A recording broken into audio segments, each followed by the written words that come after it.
Hello friend, आज के इस वीडियो में हम Paul Sweezy's kinked demand curve model का पार्ट 2 देखने वाले हैं। इससे पहले वाले पार्ट 1 में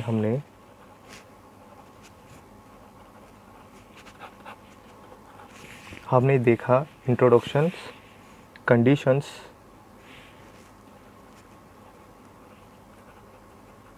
इंट्रोडक्शन में हमने देखा पॉल स्वीजी के अलावा यहाँ पे हॉल एंड हिच ने किस तरह से अपना अदर जो प्राइस रिजिडिटी के बारे में अपना थ्योरी यहाँ पे दिया है। उसके बाद हमने देखा कंडीशंस।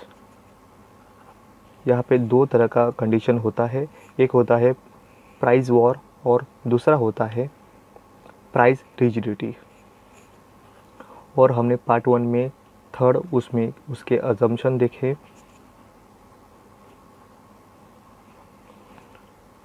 और फोर्थ वाला पॉइंट हमने देखा किंग डिमांड कर्व किस तरह से मॉडल वर्क करता है।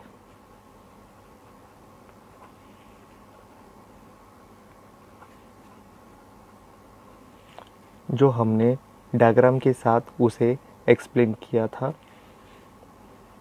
आज के इस पार्ट 2 में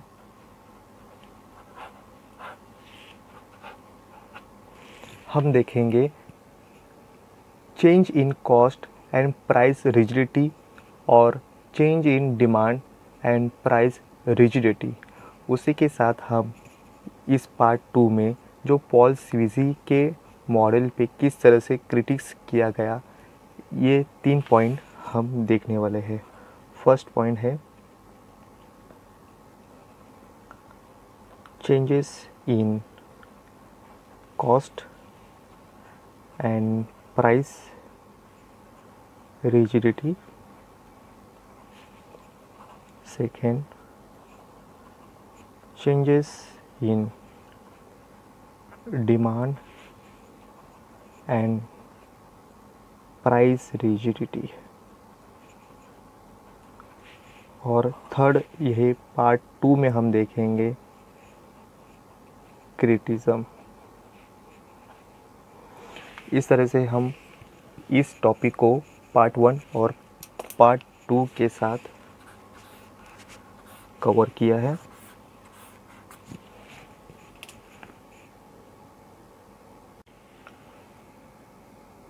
इस तरह से हमारा नेक्स्ट पॉइंट है प्राइस रिजिडिटी किस तरह से होती है और इसके दो फैक्टर उसमें चेंजेस होंगे। यहाँ पे change in cost and price rigidity और यहाँ पे सेकेंड है change in demand and price rigidity. तो उसमें से फर्स्ट हम देखेंगे change in cost and price rigidity में दो तरह के चेंजेस यहाँ पे कॉस्ट में आते हैं। तो यहाँ पे फर्स्ट वाला है राइजिंग कॉस्ट और सेकेंड होता है फॉलिंग कॉस्ट। अगर किसी प्रोडक्ट को प्रोड्यूस करते समय उसकी अगर कॉस्ट बढ़ती है तो ये उसे राइजिंग कॉस्ट कहा जाता है। या अगर यहाँ पे अगर वो प्रोडक्ट यहाँ पे प्रोड्यूस करते समय उसकी जो कॉस्ट आती है वो कॉस्ट अगर कम आती है तो उसे फॉलिंग कॉस्ट कहा जाता है। यहाँ पे जो पॉल स्वीजी का किंग डिमांड कर्व का मॉडल है उसमें उन्होंने जो प्राइस रिजिडिटी कहा जाता है, उन्होंने कहा है ये जो कंडीशन है वो कंडीशन दो तरह की होती है। एक होती है प्राइस वॉर और सेकेंड होती है प्राइस रिजिडिटी। ये रिजिडिटी जो उन्होंने एक्सप्लेन कहा है, उन्होंने कहा है कि एक समय तक जो प्राइस रिजिडिटी है उसकी प्राइस यहाँ पे कांस्टेंट होती है, उसमें कुछ भी चेंजेस नहीं होते हैं। बट ये चेंजेस यहाँ पे एक समय है जो उन्होंने कहा ये कहा है उन्होंने ए और बी। उन्होंने कहा है कि जब ये चेंजेस राइजिंग कॉस्ट और फॉलिंग कॉस्ट होते हैं, ये ए और बी के बीच में जब तक ये चेंजेस होंगे, राइजिंग हो या फॉलिंग हो, उससे उस प्रोडक्ट के प्राइस को कुछ भी फ़र्क नहीं होता और उससे उसकी प्राइस नहीं बढ़ती। बट अगर ये एमसी यहाँ ए के ऊपर या बी के नीचे, ये पॉइंट के नीचे या यहाँ ए के ऊपर जाता है, तब यहाँ पे प्राइस ज़रूर बढ़ेगी। तो इस तरह से जो change in cost price rigidity है, इस तरह से change in cost and price rigidity किस तरह से वर्क करता है, ये हम देखेंगे। तो यहाँ पे एक्स लेवल पे हमने आउटपुट लिया है, वाई लेवल पे हमने प्राइस और कॉस्ट यहाँ पे इंडिकेट किया है। तो हमारा जो डिमांड है वो डिमांड करो हमारा है KDR।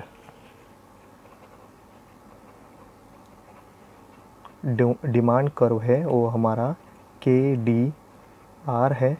वही हमारा एग्रीगेट रेवेन्यू वो हमारा कर्व भी बताता है।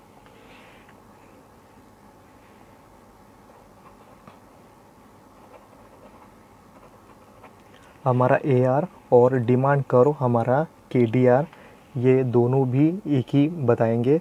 हमारा MR है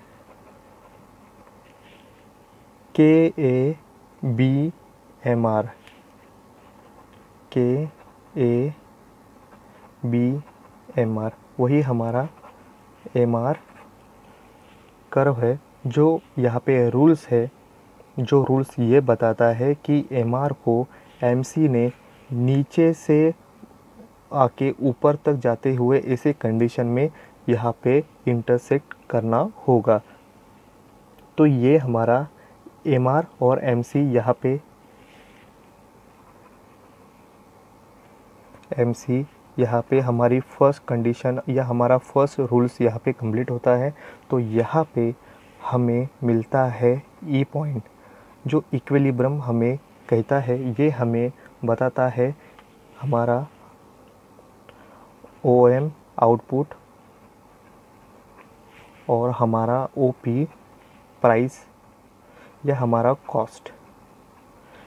तो यहाँ पे हमारा OM आउटपुट और OP हमें प्राइस या हमारी कॉस्ट हमें मिल जाती है।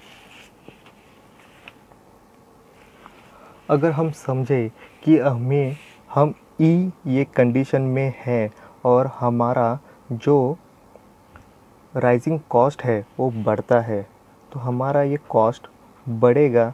तो हमारा कॉस्ट यहाँ पे MC2 हमारा कॉस्ट बढ़ के E से E2 तक ये अगर जाता है, तो ये A और B के बीच में ही है।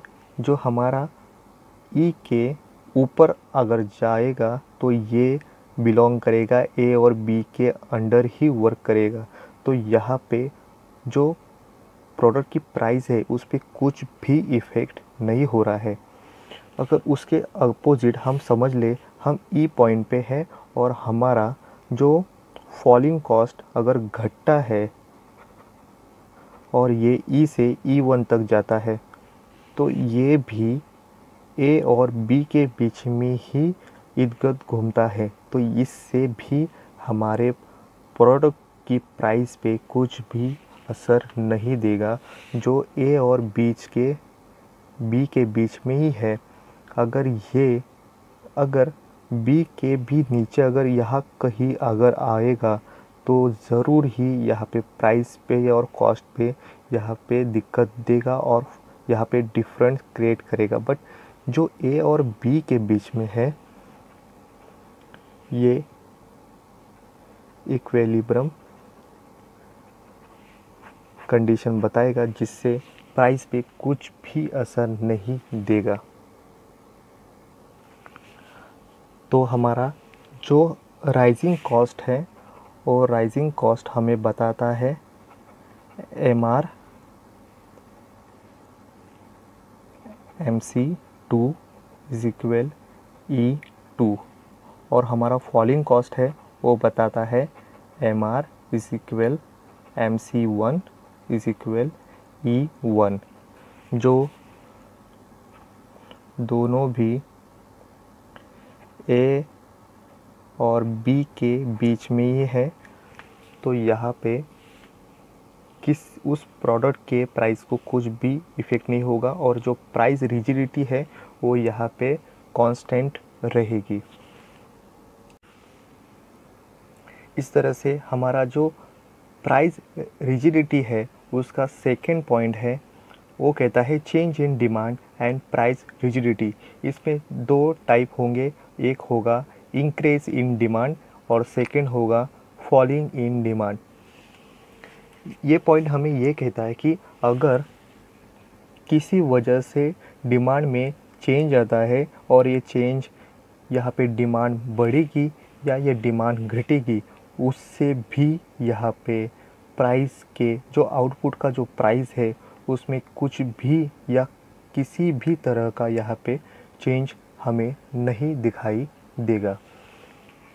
तो ये समझने के लिए हमने ये डायग्राम ये हमें ये कहता है कि हमारा जो एक्स लेवल है उस पे हमारा आउटपुट है और हमारा वाई लेवल पे हमारी प्राइस और यहाँ पे हमारी कॉस्ट हमें एक्सप्लेन करती है। तो अगर हम अज्यूम कर लेते हैं कि हम ये ब्लू लाइन जो हमें दिखाई दे रही है ये कंडीशन में हम है और इससे ही ये हमारा इंक्रीज होगा, तो ये जानने से पहले हम अज्यूम कर लेते हैं कि हमारा जो फर्स्ट कंडीशन है वो है MR इज इक्वल MC। ये हमें मिलता है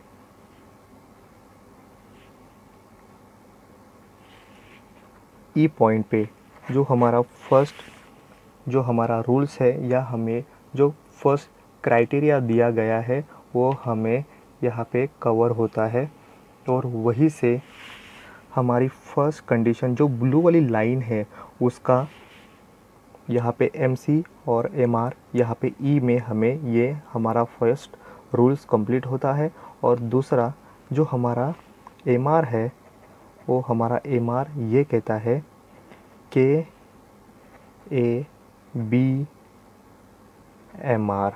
जो हमें MR हमें यहाँ पे मिल जाता है। उसी से हमारा जो डिमांड है, डिमांड कर्व हमारा है KDR, वही हमारा ARB है।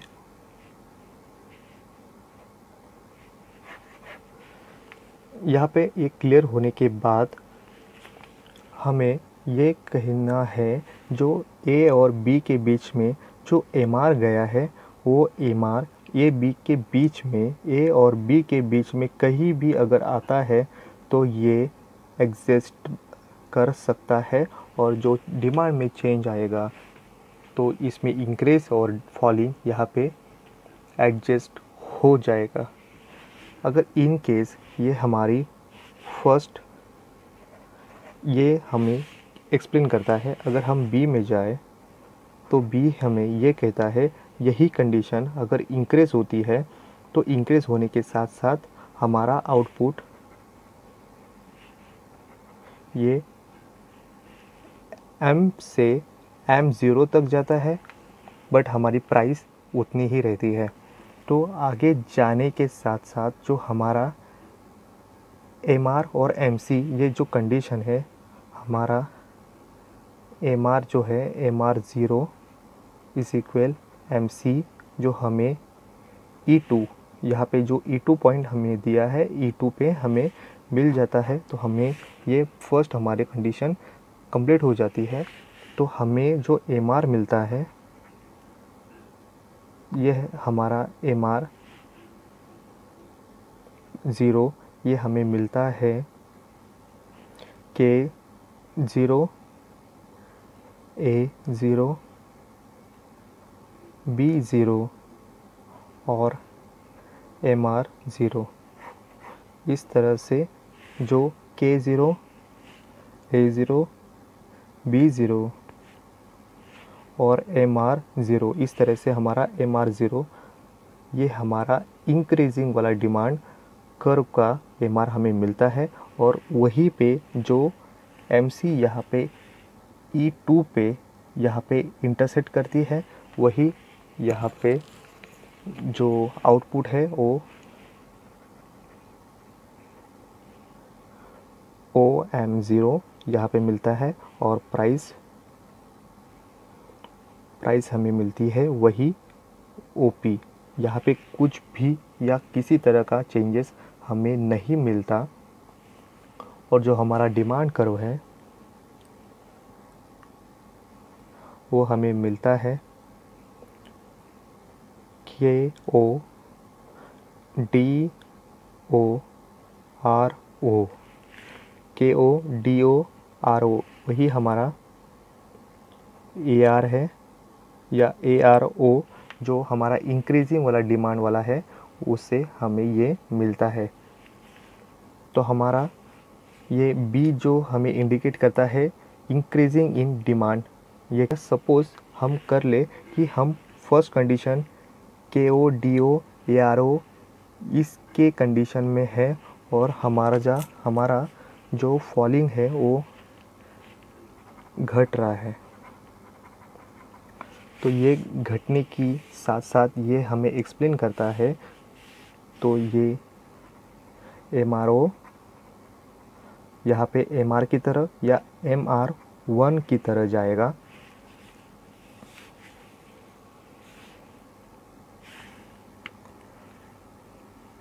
तो ये हमें C कंडीशन कहती है कि हमारा जो आउटपुट है या फॉलिंग इन डिमांड होगा इस कंडीशन से MRO से ये MR1 तक जाएगा। तो हमारा जो प्राइस है प्राइस वही रहेगा OP, और जो हमारा डिमांड कर्व है वो बन जाएगा K1 D1 और R1 वही हमारा एग्रीगेट रेवेन्यू AR1 होगा। तो ये कंडीशन हमें मिल जाएगी। तो ये यहाँ पे हमारा जो MR है वो MR हमें ये क्रिएट करेगा, MR हमें ये मिलेगा K1 A1 B1 और MR1। इस तरह से अगर फॉलिंग होता है डिमांड में तो इस रेड वाली कंडीशन से ये ब्लू वाली कंडीशन में जाने के लिए यहाँ पे जो चेंजेस होंगे फिर भी आउटपुट के चेंजेस से प्राइस के लेवल पे कुछ भी चेंजेस यहाँ पे नहीं होंगे। तो ये जो प्राइस रिजिडिटी है वो हमें ये कहती है कि दो कंडीशन में यहाँ पे होती है, एक होता है प्राइस वॉर और सेकंड प्राइस रिजिडिटी किस तरह से कांस्टेंट होती है ये हमें एक्सप्लेन होता है। इसी तरह से पॉल स्वीजी का जो यहाँ पे उन्होंने मॉडल दिया है जो किंग डिमांड कर्व मॉडल हमें यह कहलाता है इससे कि जो ये मॉडल एक तरह का ओलिगोपॉली में एक हाइपोथेसिस ही है, और जो पॉल स्वीजी ने इस तरह से प्राइस रिजिडिटी की किस तरह से वर्क होगा एक यहाँ पे हाइपोथेसिस हमें दिया है। ये हाइपोथेसिस पे क्रिटिस भी किया गया और ये क्रिटिस किस तरह से है वो हम देखेंगे। या फिर फर्स्ट जो है कहा है कि kinked demand curve is hypothetical या kinked demand curve model is hypothesis. एक समझ है कि ऐसा इस तरह से हो सकता है, बट ये रियल में ओलिगोपॉली में वर्क नहीं करता। सेकंड है in fact that the demand curve is either vertical और नेगेटिव। हमारा सेकंड पॉइंट है in fact the demand curve is either vertical और नेगेटिव। एक तो उन्होंने कहा है ये तो एक वर्टिकल होगा या ये नेगेटिव होगा, बट ये किंग नहीं होगा। किंग डिमांड कर्व यहाँ पे नहीं मिलता है, ये आइदर वर्टिकल होगा या नेगेटिव होगा। हमारा नेक्स्ट पॉइंट है नेग्लेक्ट द हेट्रोजीनियस गुड्स।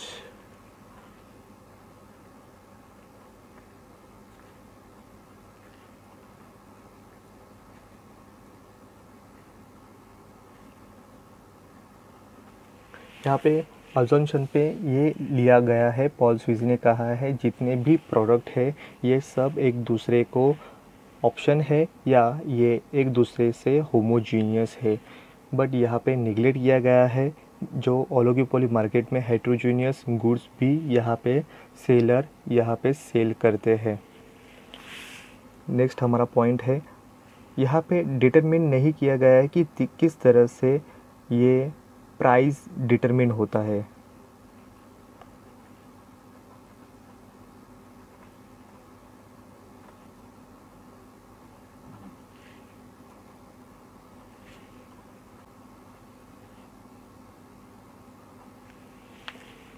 ये थ्योरी किस तरह से प्राइस डिटरमिन करती है ये कहने में ये फेल होती है। हमारा नेक्स्ट पॉइंट है, यहाँ पे non price competition totally ignore किया गया है। Non price competition totally neglect.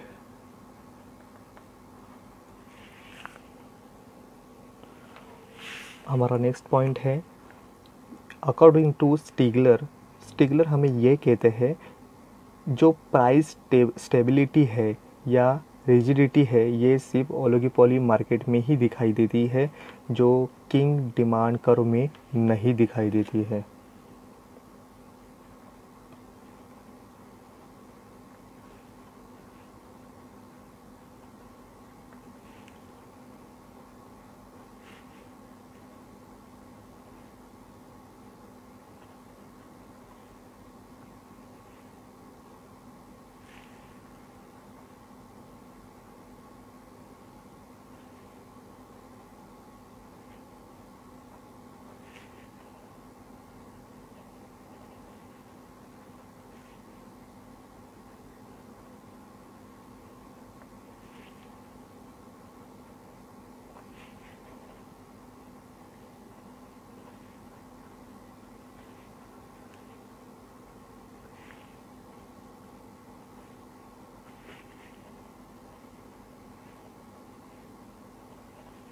Paul स्वीजी कहते हैं जो यहाँ पे प्राइस रिजिडिटी जो यहाँ पे कंडीशन है ये कंडीशन सिर्फ ओलिगोपोली मार्केट में ही मिलेगा, और ये स्वीजी का जो किंग डिमांड कर्व का मॉडल है यहाँ पे दिखाई नहीं देगा, क्योंकि ये एक हाइपोथेसिस है, ये रियल में कुछ भी या किसी तरह का मार्केट यहाँ पे रियलिस्टिक में वर्क नहीं करता है।